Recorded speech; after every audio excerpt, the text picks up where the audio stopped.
ये स्टोरी का final part है। रात भर किसी ने नींद नहीं ली। गांव में सन्नाटा था, लेकिन हवा में जंग की खुशबू थी। सुबह धूल उठी और भैरव सिपाहियों के साथ आ गया। झुक जाओ वरना मिट जाओगे। और इस बार कोई नहीं झुका। शिवराम आगे बढ़ा, वही आदमी जो कभी पिटकर गांव से निकला गया था, आज वही सबके आगे खड़ा था।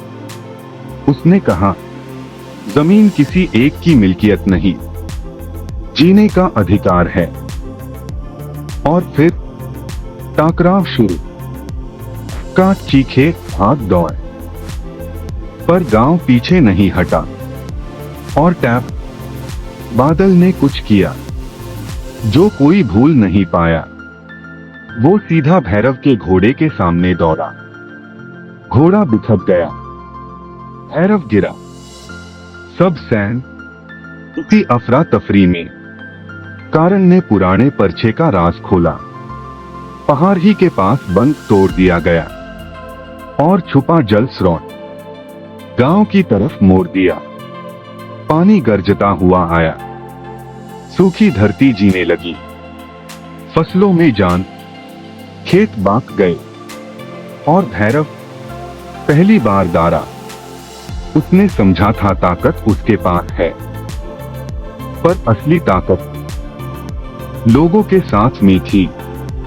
गांव वालों ने उसे घेर लिया।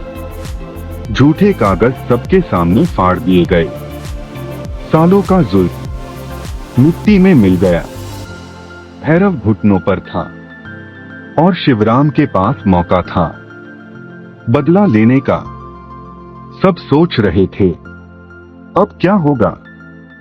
शिवराम उसके पास गया और बोला, तू हार गया क्योंकि तू सिर्फ अपने लिए जीता।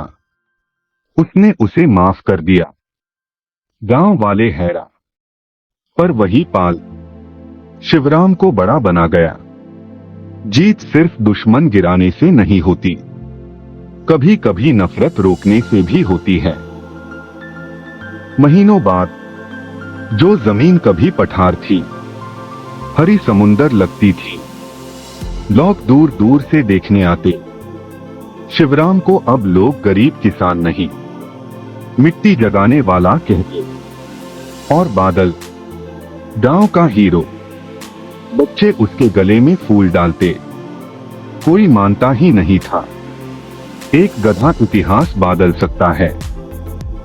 पर कहानी वही तो थी। ताकत अक्सर वहां होती है जहां लोग देखते ही नहीं। और इस कहानी की असली सीख जमीन का राज या चमत्कारी बीज नहीं थे। असली राज था वफादारी, हिम्मत और एक आदमी का ना टूटना। जो सब कुछ हार कर निकला था, वो पूरे गांव की उम्मीद बन गया। और जो सबसे कमजोर लगता था, बादल, वो जंग का सबसे बड़ा हीरो निकला। अगर ये कहानी दिल तक पहुंची हो तो एक लाइक जरूर कर देना। उसे यूं भी मोटिवेशन मिलता है ऐसी और कहानियां लाने का। कमेंट में बताना आपके लिए इस कहानी का सबसे पावरफुल पार्ट कौन सा था। और ऐसी ही कहानियों के लिए चैनल सब्सक्राइब कर सकते हो। मिलते हैं एक और कहानी में।